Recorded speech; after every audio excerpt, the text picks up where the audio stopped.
जो मांस खाने वाला व्यक्ति होता है उसको भी पता होता है कि मैं किसी जीव की हत्या करके इस भोजन को ग्रहण कर रहा हूँ। ज्यादा उचित ये रहेगा कि हम उनको मारे नहीं, उनको भी उनका जीने का अधिकार है। जो ये जीव हत्या करते हैं उनको ये नहीं करना चाहिए। कि कहते हैं कि जैसा खाओ अन्न वैसा होवे मन, और जैसा पियो पानी वैसी होती वाणी।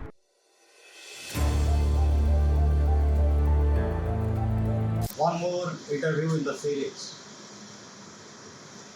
And आज मैं जिनके पास हूँ वो है मेवाड़ गौरव भागवताचार्य पंडित Janardan Maurya, a very prominent, popular, well-known, dignified personality of Chittorgarh itself. Kashmir to Kanyakumari, almost all the states have been covered by him to present his valuable work, his speeches. He preaches about Bhagavad, works for the voiceless birds and animals. जैसे आप लोग जानते हैं TAFA stand for teachers association for animal rights. Pandit ji भी उसी दिशा में काम करते हैं। जीवों के प्रति दया और उनके केयर लेना, उनका देखभाल करना बहुत जगह में मुझे याद है। पहले कुछ प्रोग्राम में वो उनको परिंदों के लिए पानी पिलाने का वो फूल की बनाई की। तो आज उनके साथ वही कुछ डिस्कशन। गुरु जी नमस्ते। तो आपका ज़्यादा परिचय देना तो मैंने मजाक की बात हो जाएगा मेरे लिए। बात ये है कि हमारा जो टफार है जी, ये टीचर्स का एसोसिएशन है। Those teachers who are compassionate towards the service and providing service to the voiceless creature, जो अपना बोल नहीं पाते हैं और हम उनके लिए बोलते हैं, और आप भी उस लेवल में काम करते हैं। तो एक बात मैं यहाँ से कही अपना प्रश्नोत्तरी शुरू करूँगा। Teachers Association, it does not mean teachers who are having BA, BEd or MA degrees with them and teaching them some other schools. उनको नहीं बोला जाता। बोला जाता है जो शिक्षक है, जिसके पास शिक्षा देने लायक कुछ है, उनको हम शिक्षक बोलते हैं। तो इसी हिसाब से आप भी एक शिक्षक हैं। आपको हजारों नहीं लाखों लोग सुनते हैं। आपके मुंह से एक लाइन अगर लाखों लोगों तक पहुंचता है, उनमें से आधा लोग अगर उसको सीरियसनेस देते, मानते हैं, तो मान लीजिए कि एक बड़ा अचीवमेंट। तो मेरा पहला सवाल आपसे है, do you think that teachers have some role in procuring animal rights? Animal rights, जीव जंतुओं की राइट्स के लिए शिक्षक समाज कुछ करना चाहिए, उनका कोई जिम्मेदारी है या नहीं? बिल्कुल है सर। देखिए, जब प्रभु ने इस सृष्टि का निर्माण किया था, क्योंकि सृष्टि बनाई परमपिता परमात्मा ने, तो इस धरती पर सभी जीवों को रहने के लिए उन्होंने पूरा अधिकार दिया है। अच्छा, जीवों के प्रति प्रभु की उदारता नहीं होती तो एक बात बताइए, भगवान कश्यप रूप, भगवान मत्स्य अवतार, भगवान हेग्रीव अवतार क्यों लेते? इसी तरह भगवान को पता था कि हर जीव के अंदर मेरा अंश है, तो हर जीव के ऊपर प्रभु ने अपना अधिकार रखा है। और हर व्यक्ति को, चाहे कोई शिक्षा विभाग से हो, चाहे सामान्य व्यक्ति हो, तो उसको, हर व्यक्ति को, हर जीव का ख्याल रखना चाहिए। हम घर पर भोजन बनाते हैं, घर पर पहली रोटी बनाकर भोजन के अंदर सबसे पहला अधिकार किसको दिया है? गौ माता को दिया। घर के अंतिम जो भोजन बना है, उस अंतिम भोजन को पाने का अधिकार किसको दिया है? श्वान को, कुत्ते को, डॉग को। तो प्रभु ने हर चीज का एक विधि विधान, नियम बनाया और हर जीव को अपना जीवन जीने का पूरा अधिकार दिया। शिक्षा उसी को लगती है जो किसी के प्रति उदारता रखता है। हर, जैसे छोटे छोटे जीव हैं, उनके ऊपर आपने देखा होगा, कई लोग घर से थोड़ा सा आटा सेक कर उसके अंदर थोड़ी सी चीनी आदि मिलाकर छोटी छोटी चींटियों को डालते हैं। उन जीवों के प्रति भी उनकी उदारता होती है। ये नहीं कि केवल मनुष्य को इस पृथ्वी पर जीने का, जितने जीव हैं, जितने जीव जंतु दोनों, चाहे छोटे से छोटी चींटी हो और बड़े से बड़ा हाथी हो या व्हेल मछली भी हो, सबसे बड़ी वही होती है इस सृष्टि में, उसको भी जीने का अधिकार प्रभु ने दिया है। हर व्यक्ति को ऐसा सोचना चाहिए कि हर व्यक्ति छोटे से छोटे और बड़े से बड़े जीव के प्रति अपने उदारता रखे। रही शिक्षक की बात, तो शिक्षक आपको मार्गदर्शन देगा, केवल गुरु राह दिखा सकता है, उस राह पर चलने का काम आपका रहेगा। एक गुरु पूरे विश्व को, पूरी सृष्टि को बदलने की पूरी चेष्टा रखता है कि वो उसको बदले, और बदलने का कार्य हमारे हृदय से, हमारे अंतर मन से होगा, तब जाके वो कार्य शुरू होगा। ठीक बात बोले आपने बेटा। वो हैंड को थोड़ा आपको तो शिक्षक अगर चाहे, परंतु बहुत सारे शिक्षक चाहते नहीं हैं। वो एक ट्रेडिशनल वे ऑफ लिविंग, हमको स्कूल जाना है, ये टीच करना है, कोर्स कंप्लीट करना है, एनुअल रिजल्ट अच्छा करना है, और उसके बाद we are there with our own way of life. तो इन सब के बारे में सोचने के लिए उनके पास, वो बोल देंगे हमारे पास टाइम कहाँ है, इतना काम ज़्यादा होता है। ओके, ये सब दिमाग में तो आता है, बट उसके लिए काम करने के लिए टाइम नहीं है। देखिए, समय सबके लिए सीमित दिया हुआ है। हमारा जब जन्म होता है और हमारा जब मृत्यु होगी, इतना समय हमें यहाँ इस पृथ्वी पर, इस धरातल पर हमें रुकना है, ये सब प्रभु ने निश्चित किया हुआ है। अब समय कहाँ कितना बिगाड़ना है, समय तो हमारे पास लिमिटेड है कि भाई हम जन्म से पैदा हुए तब से लेकर जब शरीर छोड़ेंगे तब 50-60, क्योंकि 60 तक तो 60-70 तक तो पहुंचते नहीं हैं। और जो समय हमें मिला है, उस समय का कैसे सदुपयोग करना है। अब ठीक है, कोई मौज मस्ती में पूरा समय जीवन बिता देता है, कोई भगवान की भक्ति में माला जप करके प्रभु का जीवन बिताने के लिए करता है। तो जो अच्छा, किसी को राह समझ में आ गई कि मुझे, जैसे आपकी संस्था बड़ी सुंदर है, आपको पता है कि छोटे से छोटे जीवों के प्रति हमें कितना ध्यान रखना है, तो आपकी संस्था को पता लगा कि हर जीव के अंदर प्रभु का निवास है। उसी तरह से उन शिक्षक, उन टीचर्स को भी पता लगे कि हाँ, हम बच्चों को ऐसी शिक्षा दें कि हर एक जीव के प्रति अपनी उदारता रखे, तो वो बच्चा आगे जाके कभी कोई गलत कार्य करने से पहले 10 बार सोचेगा। आपका कहने का तात्पर्य, हर टीचर सोचते हैं कि हम समय मौज मस्ती में बिता रहे, नहीं, आप मौज मस्ती नहीं, आप अपना समय काट रहे हो, उसके परिणाम आपको दुष्परिणाम में मिलेगा। यही इसका उद्देश्य। दूसरी बात ये दिमाग में आता है, लोग बोलते हैं कि फूड चेन है, तो हम जो क्रिएचर्स है उनको खाना हमारा राइट से, नहीं तो फूड चेन बिगड़ जाएगी।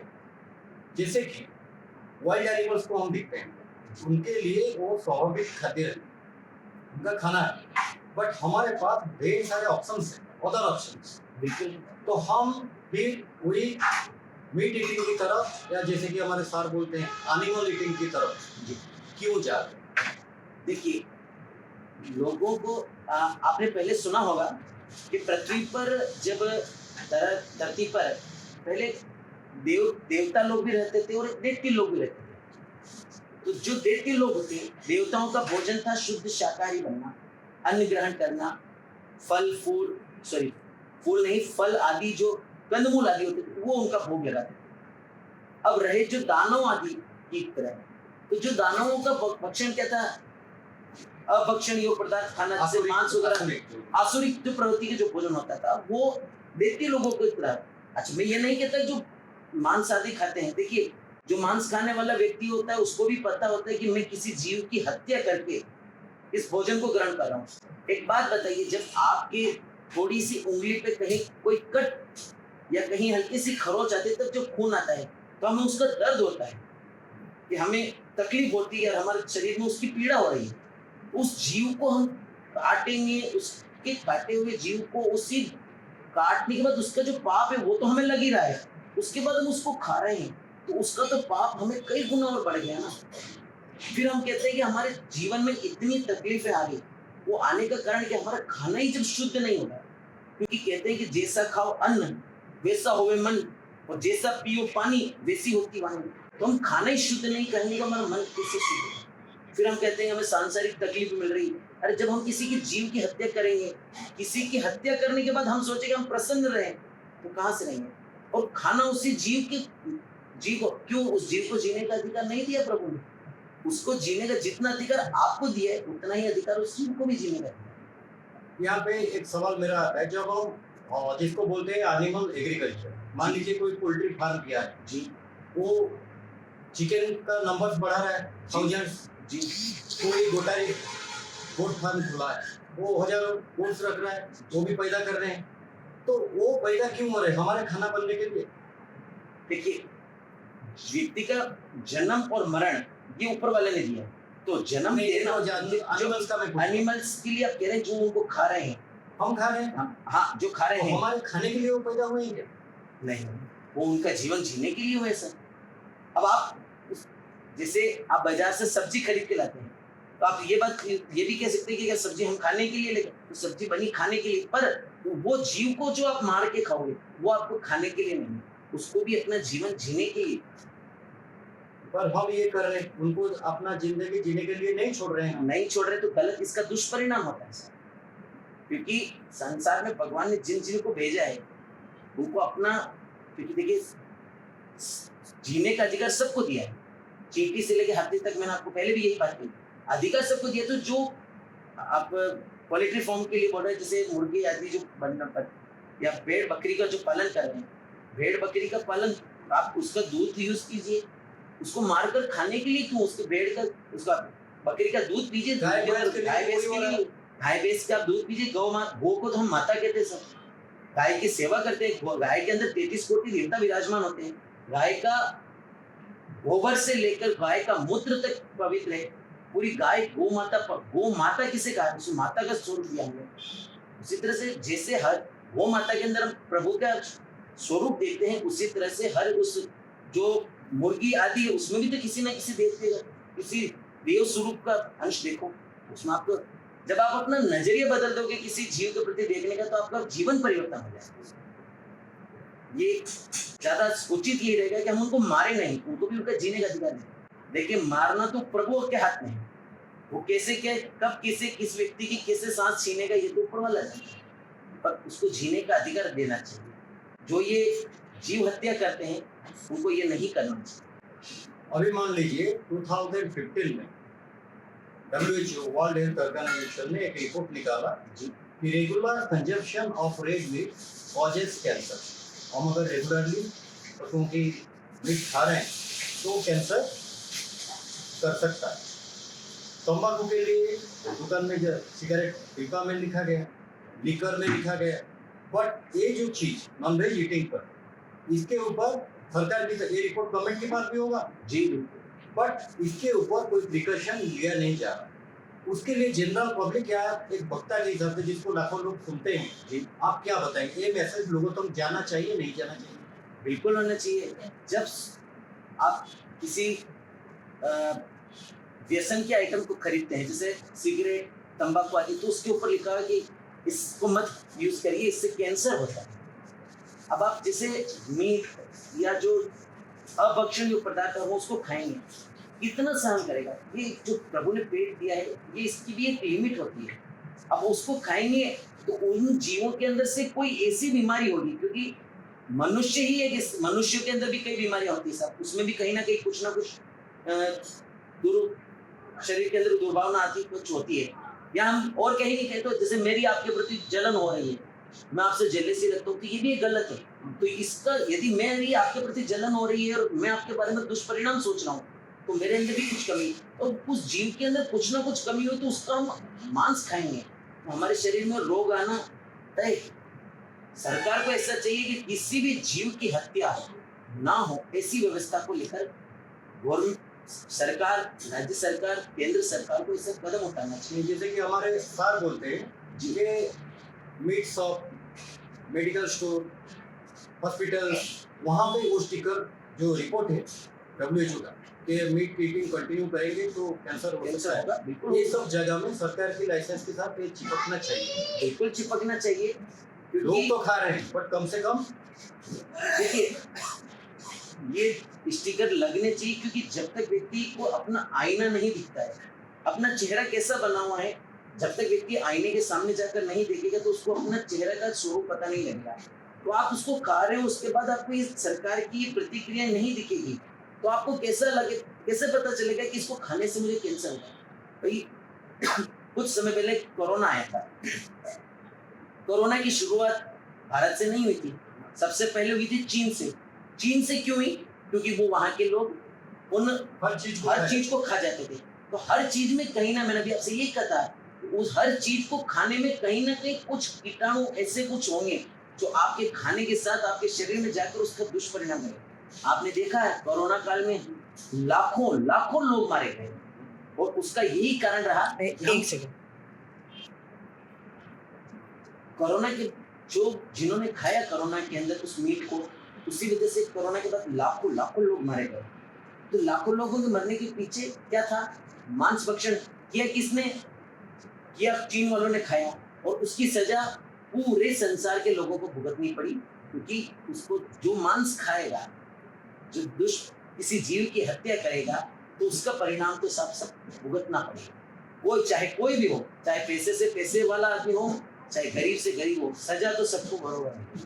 किसी भी जीव की हत्या मत करें। तो आप अपनी जो कथा, अभी आप रामेश्वर जा रहे हैं, ये राजस्थान से रामेश्वर, बिल्कुल, इतना लंबा राजस्थान है। से तमिलनाडु रामेश्वरम नाथ के वहाँ भागवत कथा का आयोजन है और हम तो आप सभी जितने भी आपकी इस पूरी एनिमल टीम्स के जितने भी मेंबर हैं, सबसे उनसे भी निवेदन करेंगे कि आप सब वहाँ तमिलनाडु पधारें, हमारे वहाँ आराम से रामेश्वर नाम के दर्शन और आराम से इस बारे में हम वहाँ, और क्योंकि वहाँ जो बाहर के भगत भी आते हैं, वहाँ की जो लोकल भगत भी होंगे वो सब भी मिलेंगे, आराम से बैठकर इसके ऊपर अच्छे से मंथन होकर सबको विस्तृत जानकारी दें। मैं इसीलिए रामेश्वरम की आपका जो कथा का कार्यक्रम है उसको इसलिए हाईलाइट कर रहा हूँ क्योंकि मैं साउथ ईस्ट से आता हूँ। जी जी जी साउथ में तो और भी ज्यादा जी कंजप्शन ऑफ मीट, बिल्कुल और वो साइड जो पैच है केरला तमिलनाडु वगैरह, वहाँ पे तो मैक्सिमम बिल्कुल। तो आपकी कथा के माध्यम से अगर ये चीज वहाँ के लोगों तक पहुँच सकता है, बिल्कुल कहेंगे,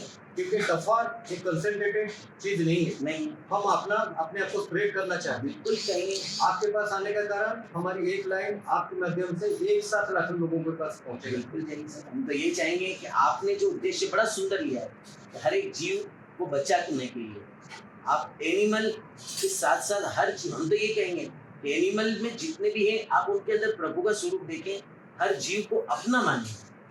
गाय को हम अपना मानते हैं, डॉग को अपना मानते हैं, प्यारे प्यारे कोयल को हम अपना मानते हैं। उस कौवे के अंदर, हर जीव के अंदर प्रभु ने वास दिया। कौवा दिखता है साहब, तो हम कौवे को किसका स्वरूप मानते हैं?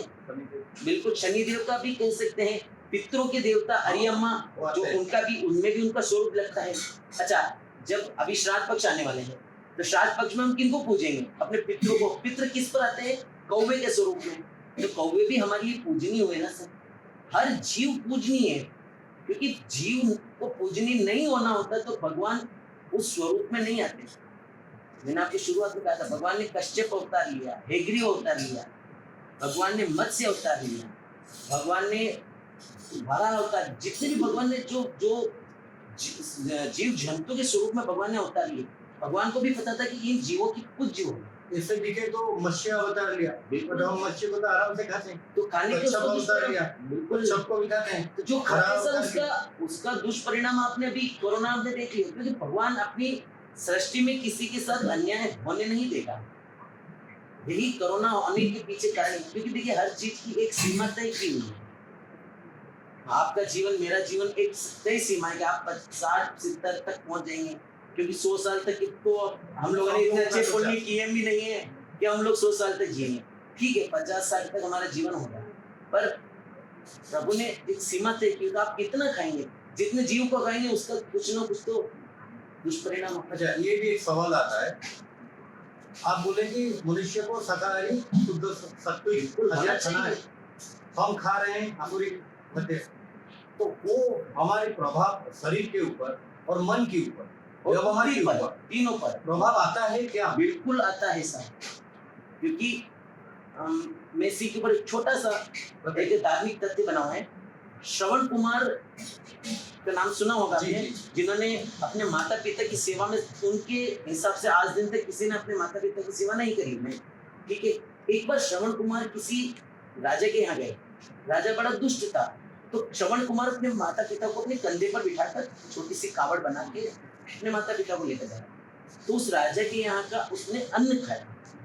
अन्न खाने के बाद उस श्रवण कुमार ने अपने पिताजी से कहा कि पिताजी, क्योंकि वहाँ उनके यहाँ श्रवण कुमार ने अन्न खाया, कुछ देर रुका, विश्राम किया, एक दिन वहाँ रुके थे। उसके बाद अपने श्रवण कुमार ने अपने पिताजी से कहा कि पिताजी, मैं आपकी इतनी सेवा कर रहा हूँ, आपको कंधे पे कावड़ के रूप में बिठाकर मैं आपको चारों धाम की यात्रा कर रहा हूँ, मुझे उसका मेहनताना दीजिए। राजा बड़ा दुष्ट था, बड़ा दुराचारी था, अपनी प्रजा पर इतना अत्याचार करता था। उस राजा के यहाँ का उसने अन्न खाया। श्रवण कुमार के पिताजी ने कहा कि बेटा, तुम्हें तुम्हारी मेरी जो सेवा कर रहे हो, तुम मुझे यात्रा करा रहे हो, उसकी तुम्हें मेहनताना चाहिए, तो एक काम करो, हम लोग 2 दिन बाद उस दूसरे राज्य में चलेंगे, मैं तुम्हें वहां जाकर अपना मेहनत पूज्य होगा। इससे दिखे तो मत्स्य अवतार लिया, बिल्कुल। और हम मच्छी को तो आराम से खाते हैं, तो खाने के कच्छप उसका अवतार लिया, बिल्कुल सबको भी खाते हैं। तो जो खाते सर उसका दुष्परिणाम आपने अभी कोरोना में देख लिया, क्योंकि भगवान अपनी सृष्टि में किसी के साथ अन्याय होने नहीं देगा। यही कोरोना आने के पीछे कारण है, क्योंकि देखिए हर चीज की एक सीमा तय की हुई है। आपका जीवन, मेरा जीवन एक तय सीमा है कि आप 60-70 तक पहुंच जाएंगे, क्योंकि 100 साल तक तो हम लोगों ने इतने अच्छे पुण्य किए भी नहीं है कि हम लोग 100 साल तक जिएंगे। ठीक है, 50 साल तक हमारा जीवन होगा, पर प्रभु ने एक सीमा तय की, तो आप कितना खाएंगे, जितने जीव को खाएंगे उसका कुछ ना कुछ तो दुष्परिणाम होगा। अच्छा, ये भी एक सवाल आता है, आप बोले कि मनुष्य को शाकाहारी शुद्ध सात्विक खाना है, हम खा रहे हैं हमारी मध्य, तो वो हमारे प्रभाव शरीर के ऊपर और मन के ऊपर, व्यवहार के ऊपर, तीनों पर प्रभाव आता है क्या? बिल्कुल आता है सर, क्योंकि मैं इसी के ऊपर एक छोटा सा एक धार्मिक तथ्य बना हुआ है। श्रवण कुमार का नाम सुना होगा आपने, जिन्होंने अपने माता पिता की सेवा में, उनके हिसाब से आज दिन तक किसी ने अपने माता पिता की सेवा नहीं करी है। ठीक है, एक बार श्रवण कुमार किसी राजा के यहाँ गए, राजा बड़ा दुष्ट था, तो श्रवण कुमार अपने माता पिता को अपने कंधे पर बिठाकर छोटी सी कावड़ बना के अपने माता पिता को लेकर जाए। तो उस राजा के यहाँ का उसने अन्न खाया। अन्न खाने के बाद उस श्रवण कुमार ने अपने पिताजी से कहा कि पिताजी, क्योंकि वहाँ उनके यहाँ श्रवण कुमार ने अन्न खाया, कुछ देर रुका, विश्राम किया, एक दिन वहाँ रुके थे। उसके बाद अपने श्रवण कुमार ने अपने पिताजी से कहा कि पिताजी, मैं आपकी इतनी सेवा कर रहा हूँ, आपको कंधे पे कावड़ के रूप में बिठाकर मैं आपको चारों धाम की यात्रा कर रहा हूँ, मुझे उसका मेहनताना दीजिए। राजा बड़ा दुष्ट था, बड़ा दुराचारी था, अपनी प्रजा पर इतना अत्याचार करता था। उस राजा के यहाँ का उसने अन्न खाया। श्रवण कुमार के पिताजी ने कहा कि बेटा, तुम्हें तुम्हारी मेरी जो सेवा कर रहे हो, तुम मुझे यात्रा करा रहे हो, उसकी तुम्हें मेहनताना चाहिए, तो एक काम करो, हम लोग 2 दिन बाद उस दूसरे राज्य में चलेंगे, मैं तुम्हें वहां जाकर अपना मेहनताना दे दूंगा। श्रवण कुमार अपने पिताजी को वहां से लेकर चले, 2 दिन बाद दूसरे राज्य में गए। वहां उन्होंने उस राज्य के वहां का अन्न ग्रहण किया, और पिताजी ने कहा कि लो बेटा, ये तू मेरी जो सेवा कर रहा है उसका मेहनताना क्या है? तो जो भी दिया उस समय उनके पास था, कुछ पैसे दिए कि ये बेटा तेरे पास ले, लेकिन तू मेरी सेवा कर। पिताजी, मैं आपसे ये सेवा कर रहा हूँ, तो मेरा अधिकार है आपकी सेवा करना, तो मैं आपसे कि बेटा इसमें तेरा दोष नहीं है। श्रवण कुमार ने कहा पिताजी, मेरा दोष नहीं, मैंने आपकी सेवा की, आप मुझे मेहनत न दे रहे, क्यों दे रहे? कि बेटा उस समय तू उस दुष्ट राजा के राज्य का तेने अन्न खाया था, क्योंकि राजा दुराचारी था, तो राजा के राज्य में जितना भी अन्न बना, उस अन्न में उस राजा का प्रभाव डला, तो उस अन्न को खाने के बाद तेरे मन में आया कि मैं भी मेरे पिता से मेहनताना मांगू। अपनी प्रवृत्ति, अपने पूरे मन को, बुद्धि को, तीनों को उसने परिवर्तित कर दिया उस अन्न को खाने से। तो जैसा हम खाएंगे वैसी बुद्धि तो बढ़ेगी साहब। और दूसरे राजा बड़ा धर्मात्मा था, उसके राज्य में जैसे उस अन्न को खाया, क्योंकि अन्न जब शरीर में रहता है तो हमारे परम पूज्य गुरुदेव बताते हैं कि उसका असर 24 आवर्स वो शरीर में जाकर बनेगा और वापस बाहर गंदगी के रूप में बाहर निकलेगा, तब तक उसका असर 24 घंटे तक आपके पास रहेगा। तो जैसा हम खाते हैं, हमारी बुद्धि को, मन को और वाणी को, तीनों को प्रभावित। अच्छा, एक और चीज, हम तो मारते हैं, काटते हैं, खाते हैं, जो कुछ करना है करते हैं। दूसरी बात ये होता है, कहीं भी दूसरा साइड, कि भगवान के नाम पर भी काटते हैं, चाहे वो हमारे बलि प्रथा हो, चाहे दूसरे धर्म की कुर्बानी हो, हम अल्लाह के नाम पे, भगवान के नाम पे फिर करते हैं, फिर मन्नत रखते हैं, मेरा फलाना काम बन जाए तो मैं बकरा चढ़ाऊंगा, मेरा बेटा का तबीयत अच्छा हो जाए मैं मुर्गा चढ़ाऊंगा। तो मेरे कुछ अच्छा के लिए मैं दूसरा का प्राण भगवान के नाम पे लेता हूँ। ये कहाँ तक जस्ट है? नहीं, ये गलत है। किसी भी देखिए, परमात्मा ने इस पूरी सृष्टि को बनाया तो हर जीव को जीने का अधिकार है। अच्छा, एक बात बताइए, क्या कोई माता अपने बेटे की बलि देकर, अपने पुत्र की बलि देकर कोई माता खुश होगी क्या? कभी नहीं। एक छोटा सा मैं आपको उदाहरण लेकर चलता हूँ। जब बच्चा खेल रहा होता है, सहजता के साथ बच्चा खेल रहा है, खेलते खेलते बच्चा गिर जाए, छोटा सा बच्चा, साल, 1.5 साल, 2 साल का बच्चा हो, वो गिर जाता है खेलते खेलते, और माँ कोई कार्य कर रही है, ठीक है, तो बच्चा गिर जाता है तो माँ देखती है कि हाँ गिरकर उठ जाएगा, पर वही बच्चा किसी गर्म वस्तु को छू लेता है और जैसे ही रोने लगता है तो माँ सारा कार्य छोड़कर अपने बच्चे को संभालती है, क्योंकि उसको पता है कि मेरे बच्चे को तकलीफ हो रही है। तो ऐसे कौन से देवता, ऐसे कौन से अल्लाह, ऐसा कौन सा मजहब होगा, ऐसे कौन सी देवी होगी, ऐसे कौन से भगवान होंगे जो अपने बेटे, क्योंकि संतान तो वो जो पशु है जिनकी आप बलि दे रहे हैं वो तो उनकी संतान है, तो कौन से माता पिता अपने बेटे की बलि लेकर वो प्रसन्न हों? तो फिर ये हमारे सनातन में क्यों चल रहा है? सनातन में इसका गलत है। और किसी में अन्य मजहब की, देखिए कुछ अन्य मजहब से मेरी भी चर्चाएं होती रहती है, उनके धर्म गुरुओं से बात होती है, उनका भी यही कहना है कि हमारे उसमें भी किसी भी मजहब में बलि देने की प्रथा कहीं लिखी नहीं। बलि कहाँ दी जाती थी? बलि दी जाती थी बलि के नाम पर। जैसे पहले यज्ञ होते थे, उसमें एक नारायण बलि लगती थी। नारायण बलि किसकी होती थी? आपने सीताफल देखा होगा, जिसको हम कद्दू भी बोलते हैं, कद्दू सफेद कद्दू बनकर आता है, उस सफेद कद्दू के ऊपर एक आकृति बना देते थे, उस आकृति को लेकर उस काटते थे, तो ये बलि का स्वरूप वो होता था, सिंबलिक प्रतीक प्रतीक था कि भाई उसमें आह्वान होता था कि भाई इसमें वो जीत आ जाओ, और उसके लेके फिर उसकी बलि दी जाती थी, ना कि किसी पशु की बलि देने का कोई प्रथा।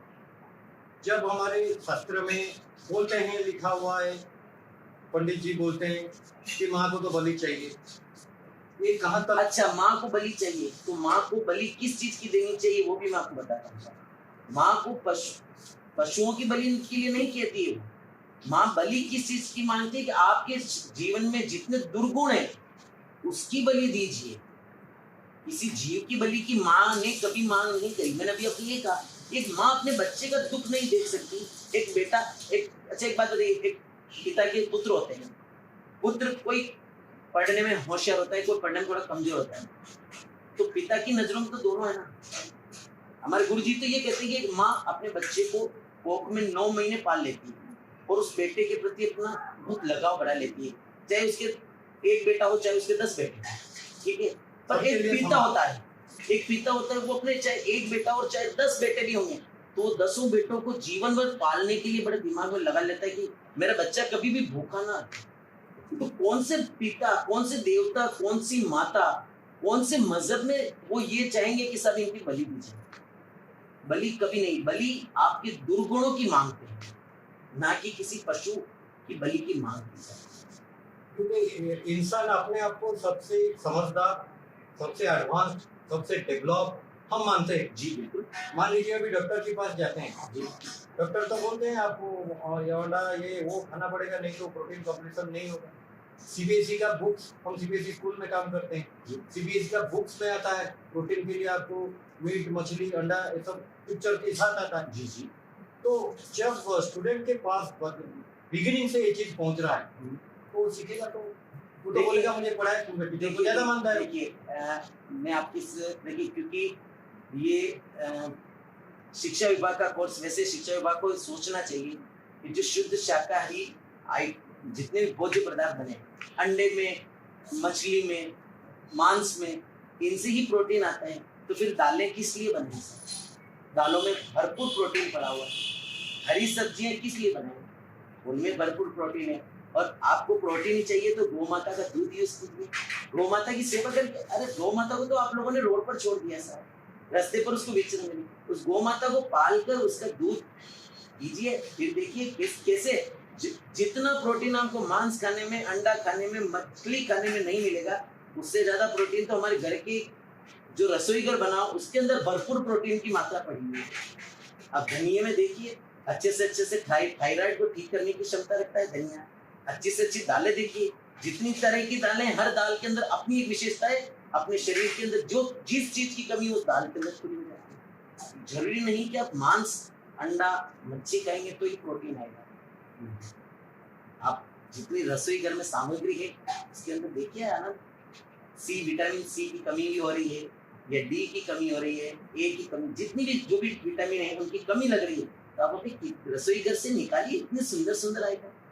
क्या किसी की मार कर खाने या किसी को अभक्षण योग खाने के बाद ही अपना जीवन चलेगा? ऐसा नहीं। जैसे मैं शुद्ध शाकाहारी हूँ, मैंने कभी जीवन में ये जो आप बता रहे हैं वो कभी हाथ में लिया नहीं, ठीक है साहब। और हमें तो लहसुन और प्याज का भी उपयोग नहीं करता, क्योंकि मैं नहीं जी पा रहा हूँ या मेरी शरीर नहीं चल रहा है। आपके सामने स्वस्थ हूँ तो कथाएं कर रहे हैं, 4-5 घंटे कथाओं में लगातार बैठक भी लग रही है, तो आपके सामने ये जो शरीर है चल रहा है, नहीं वो नहीं मिलेगा तो शरीर नहीं, कि उसको मिलने के बाद ही में प्रोटीन मिल रहा है। उसका प्रोटीन का मात्रा हम दूसरी जगह से भी तो ले सकते हैं।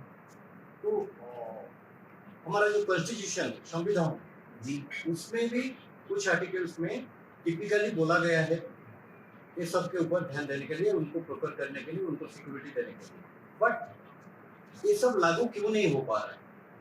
देखिए संविधान उस समय जिन्होंने लिखा था डॉक्टर भीमराव अम्बेडकर जी ने, तो उस समय उनकी परिकल्पना, उनकी सोच इतनी नहीं थी कि उनको नहीं पता था कि भारत की संख्या कितनी बढ़ जाएगी। और उस समय जो देखिए हर व्यक्ति जिस समय जो निर्णय लेता है वो थोड़ा आगे का सोच कर लेता है, पर उसको पता नहीं आगे जाने के बाद इतना विस्तार हो जाएगा, तो उसके स्वरूप को पहले एडवांस सोच कर चलते हैं। बाबा साहब ने जो संविधान लिखा था उस समय उनकी परिकल्पना के हिसाब से उन्होंने उस समय संविधान लिखा था, वो सही था। आज की जनरेशन, आज के इस आधुनिक युग को देखते हुए हमें उसको परिवर्तन करवाना चाहिए। ये मेरा निजी मत है। आर्टिकल्स तो उसमें है बट उसको माना नहीं जाए। देखिए मानना तो देखिए आज नहीं मानेंगे, पर कल किसी न किसी तरह से उस चीज को मानने करना हो। अच्छा मैंने भी कल समाचार पत्रों में पढ़ा भी है और मैंने समाचार पत्रों में सुना भी है कि बॉम्बे गवर्नमेंट हाई कोर्ट से आदेश हुआ है कि कबूतरों को, कबूतर खाने दाने जो डालते हैं वहां उनको बंद करिए, क्योंकि उनसे कुछ ना कुछ रोग हो रहे हैं। तो भी जिन को सेवा करनी है, जरूरी तो ना कबूतर खाने पर जाकर ही सेवा की जाएगी, अपने घर के छत पर डाल सकते हैं दाना। तो जहाँ देखिए जहाँ अन्न मिलेगा वहाँ जीव दौड़ कर चला जाएगा। आज हमें यहाँ नौकरी सही नहीं मिल रही तो हम यहाँ से चलकर बेंगलोर चले जाएंगे, बेंगलोर अच्छी नहीं मिलेगी तो हम लोग दिल्ली चले जाएंगे, दिल्ली अच्छी नहीं मिलेगी तो अदर दूसरे देश में चले जाएंगे, क्योंकि जहाँ अन्न मिलने को वहाँ आदमी दौड़ कर चला जाता है। वहाँ जहाँ जिस व्यक्ति को जो मिलने की चाह होती है, शुद्ध शाकाहारी जहाँ मिलेगा, जिसको मांसाहारी नहीं बनना वो 10 जगह ढूंढ कर भी शुद्ध शाकाहारी चीज ढूंढ ले, और जिनको 10 जगह मांसाहारी ही बनना है तो वो कितनी शुद्ध शाकाहारी चीजें बड़ी वो मांसाहारी वहीं जाकर। तो इसको लागू करने के लिए देखिए ये तो मेरा निजी मत है कि बाबा साहब के संविधान में कुछ परिवर्तन करके उसको लागू कठोरता के साथ, जो नहीं मानेगा उसको दंड दिया जाए, ऐसा प्रावधान करके चले। जैसे गौ माता, हमारी गौ माता हर आदमी मानता है, चाहे किसी अन्य वर्ग से भी लोग हों, किसी दूसरे मजहब के लोग भी हों, तो भी गौ माता को लात नहीं मारते। उनको थोड़ा मान लो उनको हटाना भी हो तो गौ माता को थोड़ा आगे कर देते हैं, लात नहीं मारते, क्योंकि वो भी मानते हैं कि वो किसी न किसी स्वरूप में मां, कोई अपनी माँ को लात नहीं मारती। उसी तरह से वो भी मानते हैं। तो आगे पीछे होकर इस संविधान के आप जो बता रहे हैं उसको आज नहीं तो कल सभी को मान्य करना। तो समाज के लिए जब इतने लिए अभी हम बातचीत किए, आप भी काम करते हैं इसी ट्रैक में, हम भी काम कर रहे हैं।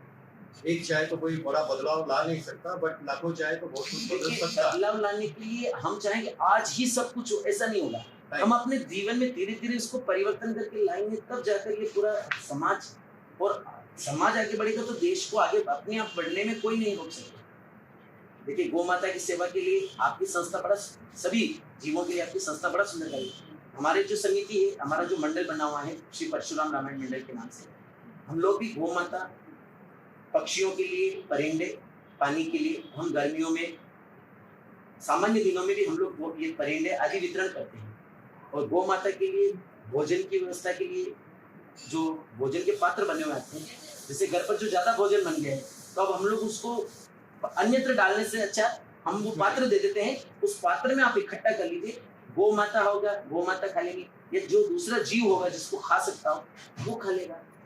गौ माता की पानी की जैसे विचरण करती है, क्योंकि अब इतनी गौशालाओं में इतनी जगह भी नहीं है कि इतनी गौ माता रहता है। तो गुरुजी बहुत अच्छी बातचीत तो हुआ, तो हमारा थोड़ा बहुत कोशिश है, आपको भी मैं लाइव मेंबर लूंगा जी तो आप क्या बात है, क्योंकि आपका ये प्रोग्राम भी यूट्यूब में आएगा, सोशल मीडिया पे आएगा, तो दिखने वालों को आप तो स्टेज में बहुत कुछ उनके तक सब पहुंचाते हैं, जी जी तो अभी जो सोशल नेटवर्क में दिखने वाले दर्शक हैं, उनके लिए आप पर्टिकुलरली वही प्राणियों के लिए, वॉइसलेस क्रिएचर्स, क्या आवाज उठाना चाहेंगे उनके लिए?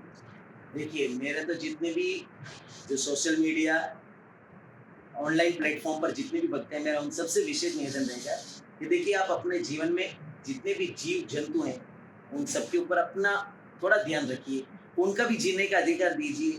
देखिए, क्योंकि भगवान ने हमें बनाया है, जैसा हमें बनाया है तो वैसा उनको भी बनाया है, उनके ऊपर भी थोड़ा ध्यान दीजिए। जैसे छोटी छोटी बेजुबान चिड़िया आदि है तो उनके लिए अपने घर के ऊपर परिंदे लगाइए, उनके लिए थोड़ा सा दाना पानी की व्यवस्था करिए। गौ माता है तो उनके लिए आप थोड़ा सा भोजन आदि की व्यवस्था के लिए कोई पात्र रखिए। और कोई जैसे श्वान आदि हैं, जो दूसरे जीव हैं, उनके लिए भी आप अपने जीवन से थोड़ा थोड़ा परोपकार उनके लिए भी करिए। ऐसा हम आप सबसे निवेदन अवश्य करेंगे। और हमारे भैया जी बड़ी सुंदर इस व्यवस्था को लेकर चलते हैं, तो इनके लिए भी बड़ा बड़ा हम प्रभु से ठाकुर जी के चरणों में बहुत बहुत कहेंगे कि इनको ऐसी ही शक्ति प्रदान करते रहें कि थोड़ा और इस कार्य को और बड़े आनंद के साथ, प्रबलता के साथ पूरा करें। कभी कभी हम दिखते हैं, मान लीजिए किसी गाड़ी टकरा गया, जी लोग गाड़ी से उतरते नहीं, सेवा करना तो दूर की बात है, भाग के चले जाते हैं, कोई पकड़ ना ले, कोई कुछ बोल ना, जी जी तो और वो जानवर वहां पड़ के मैंने गिरा हुआ है और छटपटा रहा है बिल्कुल बिल्कुल। और ट्रीटमेंट के नहीं मिलता। देखिए, मैं जिस उम्र में पहुंचा हूँ, मैंने मेरी आंखों से देखा हुआ है कि ऐसे लोग जो जैसे किसी दूसरे के टक्कर मार के वहां से छोड़कर उसको चले जाते हैं, तो फिर उनके जीवन में जो घटना उन्होंने किसी के साथ करी, वो घटना समय का पहिया घूम कर आता है साहब, वहीं चलेगा, उन्हीं के साथ उनकी भी वैसी दुर्गति होती है, उनका जीवन आनंदमय का नहीं हो पाता, वो फिर बाद में किसी न किसी, क्योंकि देखिए, आप किसी का दिल दुखा कर आप चाहो कि मैं आनंद से रहूं, ऐसा कभी नहीं है।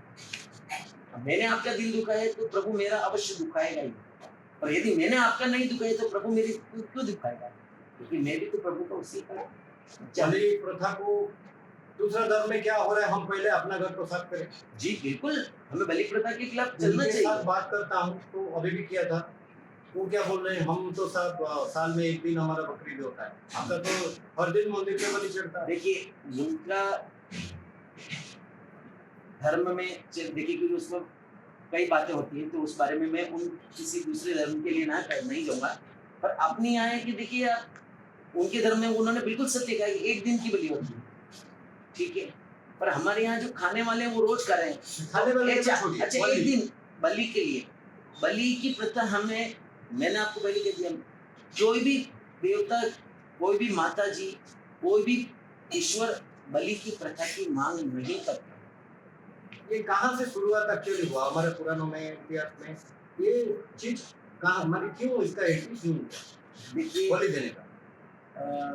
बलि के नाम पर मैंने आपको पहले कहा, असुरी जो लोग थे वो, अब जैसे किसी को कुछ खाना ही नहीं तो क्या कहाँ बहाना बनाएगा। जैसे आज मैं आपको बताऊं, जैसे मुझे केक खाना है, एक उदाहरण दे रहा हूँ मैं आपको, तो मुझे केक खाना है तो मैं कुछ क्या कहूँगा, अरे यार भैया, मुझे आज मेरे भैया जी का जन्म दिवस है तो मुझे आज वो केक दे दीजिए।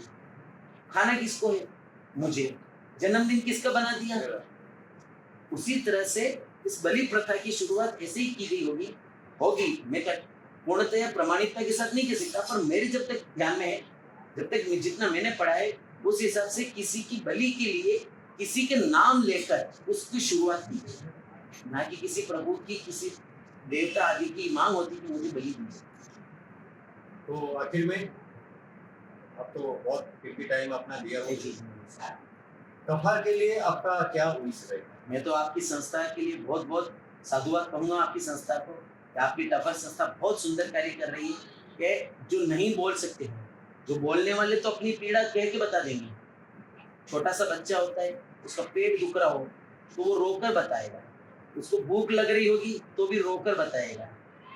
ठीक है साहब, आप और हम जैसे बड़े सामान्य लोग हैं, हमें जो मांगना है अपने मुंह से मांग रहे हैं, पर वो जो बेजुबान है, जो ना तो बोल के बता सकते हैं ना कुछ कह के बता सकते हैं, उनके लिए आपकी संस्था बड़ा सुंदर कार्य करेगी।